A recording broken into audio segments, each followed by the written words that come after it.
Right now, when it comes to receiving federal dollars for the pandemic, Wisconsin finding itself near the bottom. The reason why the state got less aid. Plus, 2 local hospitals easing visitor restrictions as COVID cases continue to remain low.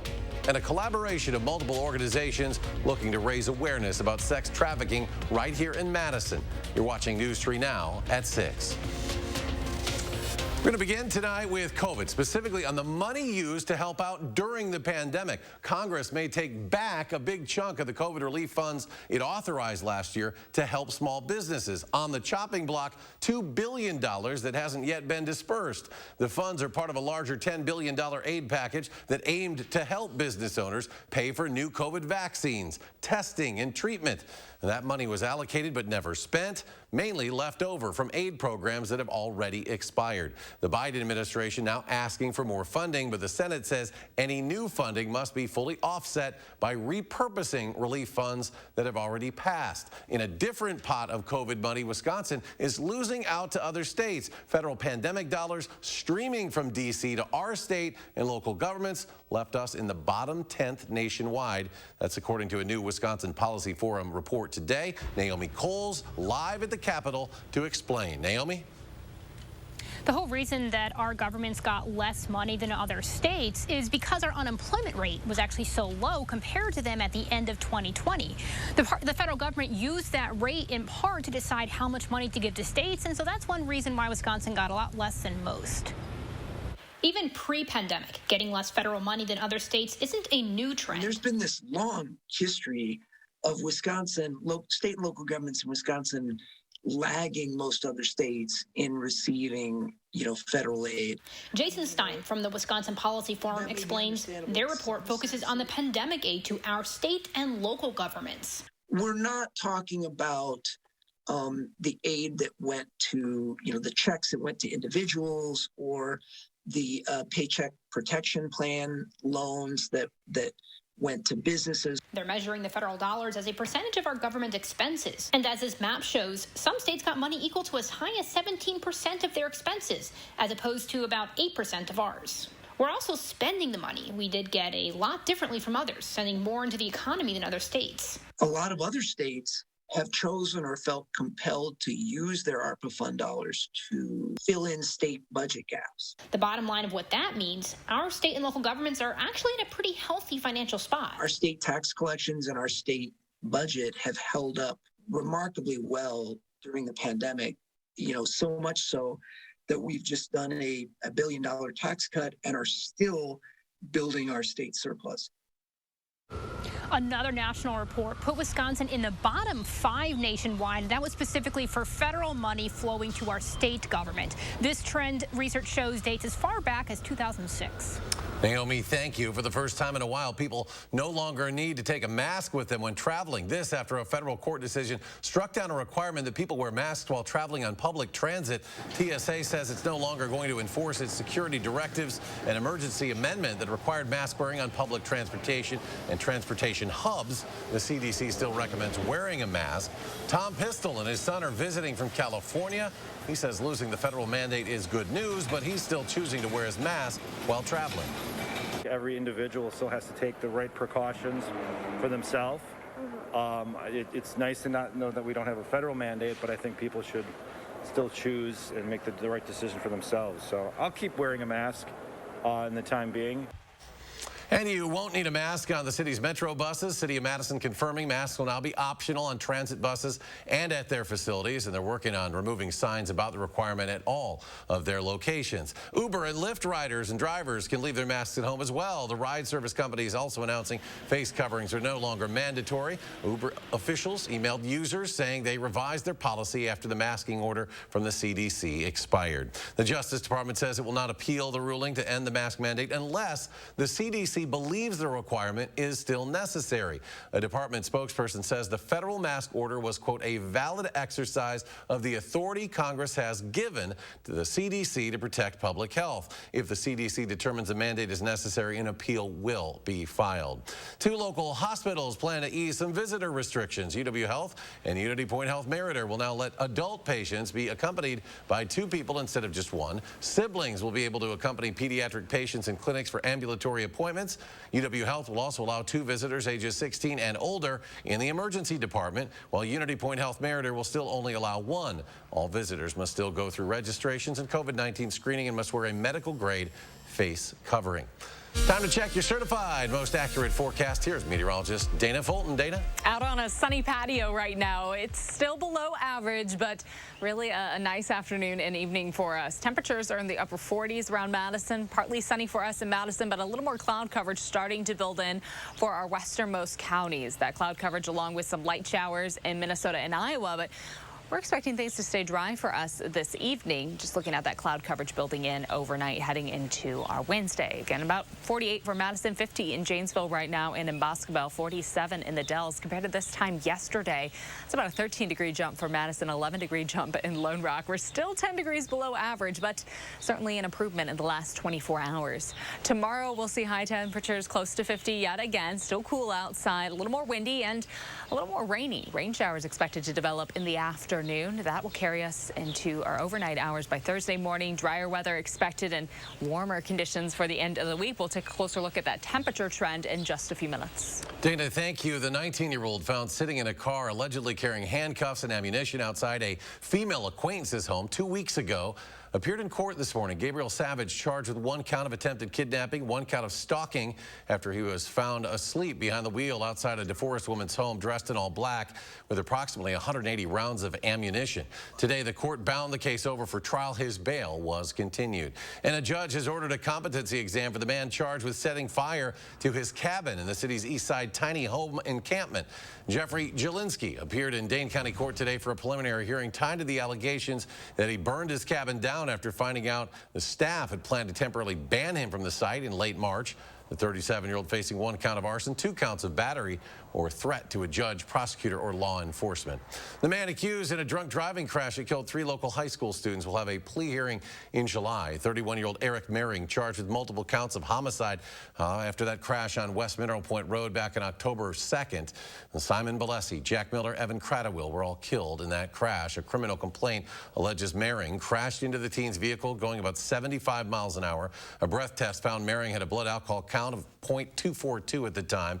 Balesi was a senior at Madison West, Miller and Cradawell seniors at Middleton High School. All 3 died at the scene, which happened just days before homecoming at Middleton High School. Multiple organizations come together for an event to help combat sex trafficking in Madison. Hosted by United Madison, the event looks to educate attendees of how to recognize and what to do if they encounter someone who may be a victim of sex trafficking. They also invited specific industries so they can learn how they can help remove barriers that survivors often experience when they navigate a safe life path of their choosing. We actually have what we call an action form that we're asking everybody who's attending to complete so they can see exactly what they can do as an individual to help support victims and to help create change for this. An estimated 200 ads for sex are placed in Madison every day. Many local experts believe a good percentage of the ads being placed are advertising trafficking victims. Nearly a year after launching an investigation into clergy sexual assault, Attorney General Josh Call says his office has received over 200 reports. The Department of Justice says that 204 completed reports have been made as part of the Clergy and Faith Leader Abuse Initiative, accusing over 150 people of abuse. Of those reports, 51 were from survivors who had never reported to anyone. One of the previously unreported cases led to a person being arrested and charged in Waushara County earlier this year. Survivors of sexual abuse by clergy and faith leaders who have not yet reported are still encouraged to contact the DOJ. Today, Governor Evers is rolling out a clean energy plan. It's the culmination of 2 years of input from stakeholders that outlines a plan to bolster renewable energy.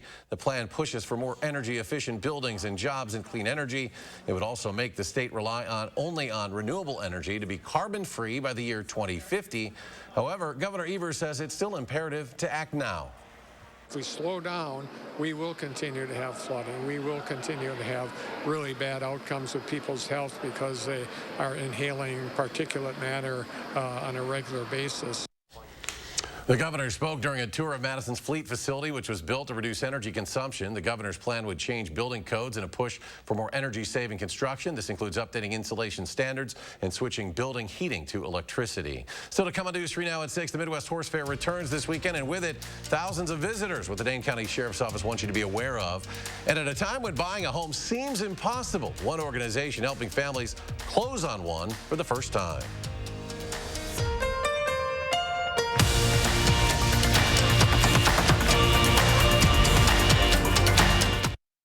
If your bathroom is showing signs of wear and tear, then call Wisconsin's #1 remodeler, Mad City Baths. Your trusted local source for high-quality baths, showers, and walk-in tubs installed in as little as 1 day. With premium wall patterns like Canyon Rock, Classic Concrete, and more. Your dream bath is within reach during our spring blowout sale. Save $500 on a new bath or shower, interest-free financing for 12 months, and a $100 Target gift card with purchase. But act now and we'll double your savings. Save $1,000 on a new bath or shower, interest-free financing for 24 months. And double your bonus, receive a $200 Target gift card with purchase. Check us out online at madcitybaths.com or throughout South Central Wisconsin. Call 608-729-4466. Let me give you that number again, 608-729-4466. Hello, spring. Hello, savings. Now at the Century House. Save hundreds with a free leather upgrade, or get $300 off stressless Mike and Max motorized recliners with a soft rocking motion that provides instant comfort, and $300 off the new 50th anniversary retro stressless Royal recliner, available with the iconic stressless original base. Shop the Century House, 3420 University Avenue in Madison. There are so many things we take for granted, and along with them, sometimes we take the people who depend on them for granted too. How can they survive with record increases in their basic cost of living, and through no fault of their own, they're being left behind? If you or someone you know needs a hand up, our energy, water, and emergency rental assistance providers are working together to keep you safely in your home. You may not ask for it, but we're here to help. Welcome back. Today, a woman is closing on her new home thanks to the help of a new program for first-time buyers. Own It is a grant program that will allow area families to receive a $15,000 grant to purchase their first-time home. Families receiving a grant are among the first to complete wealth building and home ownership courses offered at One City Schools. After completing both courses, those ready to search for and purchase a home can apply for the grant. Recipients then have 9 months to purchase an owner-occupied single-family home, condo, or duplex. The invaluable part to me was those community connections. Every course we had different people from the community coming in to talk to us, and that's how I found my lender, that's how I found my realtor, and I honestly wouldn't have known where to start in the process without those connections.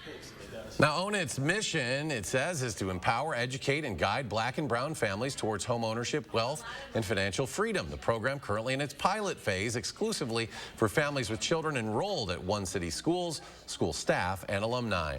The Midwest Horse Fair will return to the Alliant Energy Center for the first time since 2019 this weekend, and with it will come plenty of traffic. The fair runs from April 22nd to the 24th, so you can expect significant delays along the Beltline, John Nolan Drive, Rimrock Road between 6 a.m. and noon on Friday and Saturday. On Friday, you're asked to avoid the Beltline near the Park Street, Rimrock Road, and John Nolan Drive exits.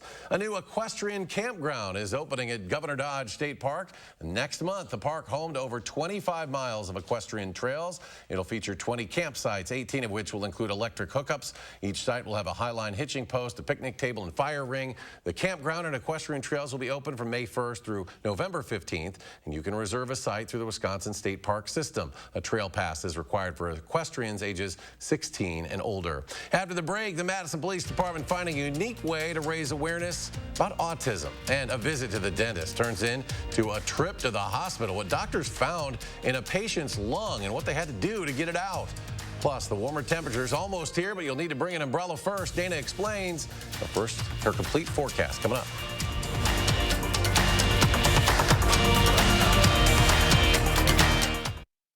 For high-quality bath and shower designs infused with microban protection, call Mad City Baths with installations in as little as 1 day.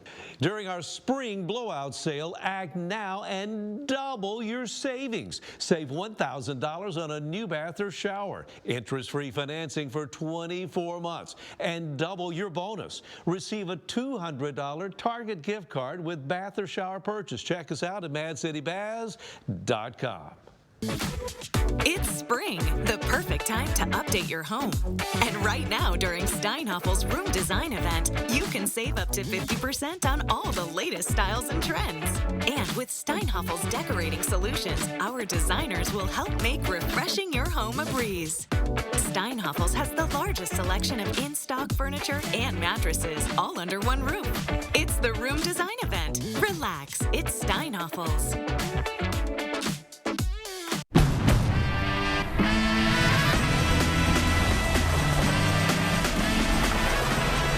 Drive a Honda, the adventures go on and on.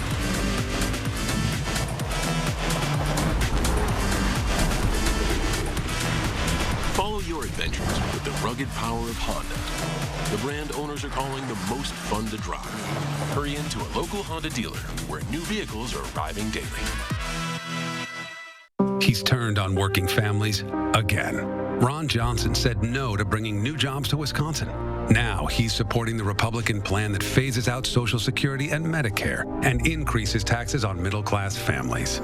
Time for Democrat Alex Lasry. Lasry says let's get more money into working people's pockets and cut their taxes. No wonder so many unions say Alex Lasry is the strongest Democrat to beat Ron Johnson. I'm Alex Lasry, and I approve this message. Fry Construction invites you to celebrate spring with our big Spring Thaw sale. We're talking about savings of 22%. Many of your neighbors already know how we strive to meet and exceed expectations with each and every project. That's why they voted us Best Roofer 2 years in a row. Experience the best of Madison for yourself with Fry Construction. Get on board with our Spring Thaw sale. Save 22% off gutters or insulation with any full roofing project. Schedule your consultation today at fryconstruction.com. Well, this could be a dental patient's worst nightmare. What began as a routine visit landed an Illinois man in the hospital after he inhaled the dentist's drill bit. Kent Wainscott reports on the rare medical procedure a Wisconsin doctor used to remove that object from the patient's lung. The CT scan tells the shocking story. An inch-long dental drill bit lodged deep in Tom Josie's lung. How did this happen? Well, I don't know. I was at the dentist getting a tooth filled, and the next thing I knew, I was told I swallowed this tool. So I didn't really even feel it going down. All I did was really felt a cough. Doctors believe that inhaling just before he coughed sent the metal object deep into the 60-year-old maintenance worker's airwaves. So deep, says pulmonary expert Dr. Abdul Al-Reyes, that normal scopes couldn't reach it. When I saw the CAT scan and where that object is sitting, it was really far down on the right lower lobe of the lung. What happens if he can't get it out? And really, the answer was part of my lung was going to have to get removed. That's when Dr. Al-Reyes and the Aurora Kenosha team decided to try a newer device, one not designed for removing foreign objects. Is more for early detection of cancer, especially lung cancer. But you knew you could use it for this. Exactly right. The reason is this. The size of this catheter. As you can see from the video of the scan, the medical team was able to navigate the narrow airwaves and reach the drill piece and pull it out without any harm to the patient. And I was never so happy in my life when I opened my eyes and I saw him with a smile under that mask, shaking a little plastic container that had the tool in it. A souvenir Josie says he now keeps on a shelf at home. Well, that drill bit was in the man's lung for 4 days. Meanwhile, the doctor who removed it says he has heard from colleagues in both Michigan and Ohio who report seeing cases nearly identical to this one. The sun finally making an appearance today. Tomorrow, though, could be a different story. Here's Dana with your complete forecast. We won't have quite as much sunshine tomorrow, but it'll still be comfortable outside as far as temperatures go. Our rain chances increase in the afternoon with scattered showers expected to develop in the afternoon and stick with us through tomorrow evening.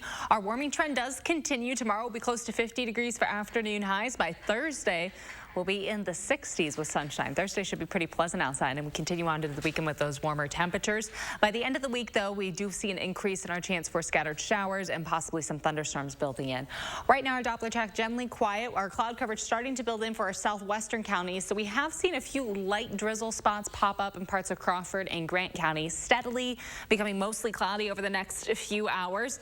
Really not concerned about any of that moisture building in, though, until tomorrow afternoon. Overnight temperatures will stay fairly close to 40. Will be dry early in the day, but later in the afternoon, the scattered showers will build in and will continue for us throughout the evening up until about midnight, heading into Thursday morning. The rain moves off to the east. The cloud coverage pulls along with it. By Thursday morning, temperatures will be in the mid to low 40s, and in the afternoon, high temperatures will be in the mid 60s. Should be quite pleasant Thursday afternoon with sunshine coming through for us.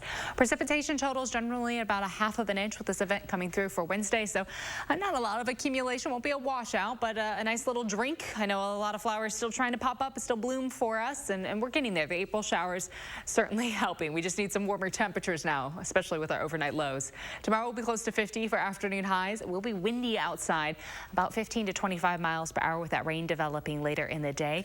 We have a warming trend into the weekend and then a cooler trend for next week. As we look at our 6 to 10 day outlook, we're trending below average throughout the state. The same goes in our 8 to 14 day outlook. Quite likely that we will be trending below average at that point.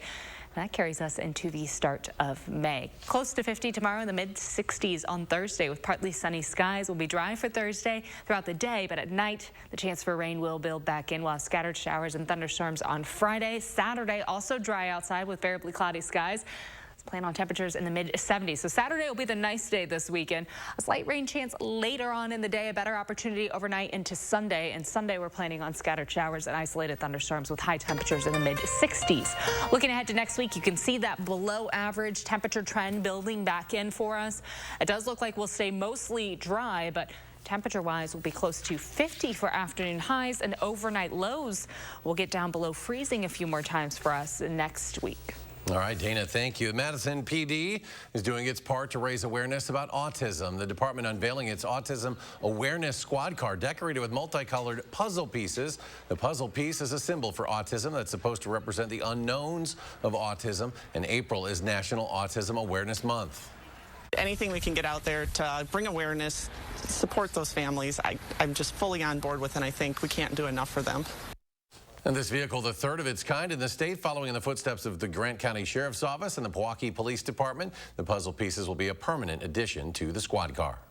And coming up in sports, the Bucs called their Game 1 win an ugly one, while they're planning on a much better defensive effort against the Bulls in Game 2. That's next on News 3 Now. News 3 Now First Warn Weather is brought to you by Lazy Boy Home Furnishings and Decor. Discover a shopping and design experience as comfortable as the furniture. Lazy Boy Home Furnishings and Decor. Schedule your free design consultation today.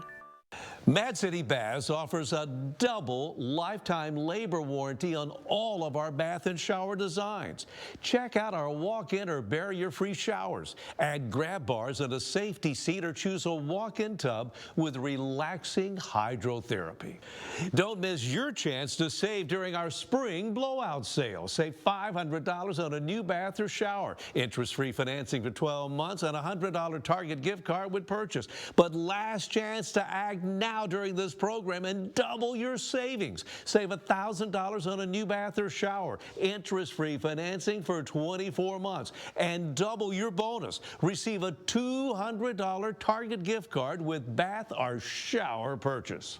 Check us out online at madcitybaths.com or throughout South Central Wisconsin. Call 608-729-4466. Let me give you that number again, 608-729-4466.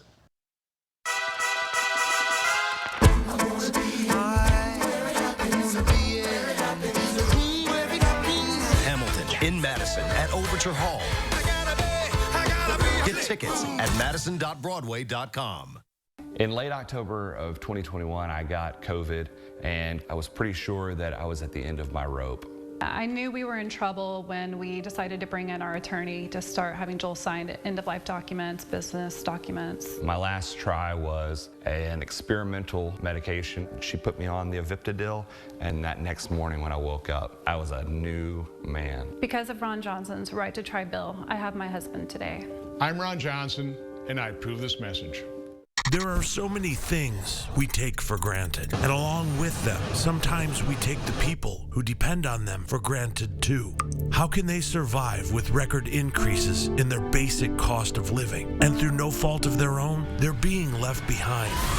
If you or someone you know needs a hand up, our energy, water, and emergency rental assistance providers are working together to keep you safely in your home. You may not ask for it, but we're here to help. A local healthcare provider needs your help collecting food for Janesville's most vulnerable. Tomorrow, Josh Breiner will find out which items will make the biggest impact and why. And we are tracking more rain into the 608. We're timing that out tomorrow morning from 4:30 to 7.